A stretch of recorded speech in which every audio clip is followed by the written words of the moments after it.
Toyota Auto Show 2025 digelar Kala Toyota di Trans Studio Mall Makassar. Pameran ini berlangsung bersamaan dengan Gias 2025 di AISBSD Tangerang. Toyota Auto Show kita hadirkan agar masyarakat tidak perlu jauh ke Jakarta untuk menyaksikan Gias, ungkap General Manager Marketing Kala Toyota, Suliadin.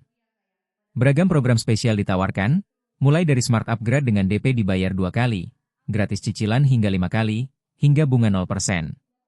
Pelanggan yang melakukan SPK selama event berkesempatan mendapatkan door prize senilai 100 jutaan rupiah berupa MacBook, LED TV, emas, earphone, dan voucher belanja.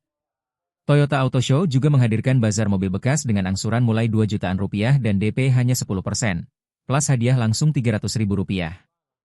Berbagai aktivitas seperti Bubble Show, Showcase Gundam, Robotic Class, hingga pertemuan komunitas Toyota Agia Club dan Alphard Velfire Owner Club Indonesia akan meramaikan acara.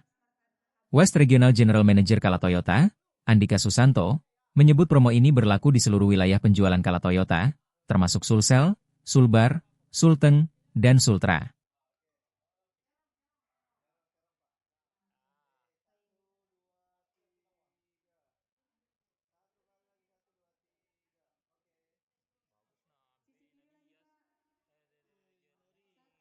Download Tribun X sekarang, menghadirkan lokal menjadi Indonesia.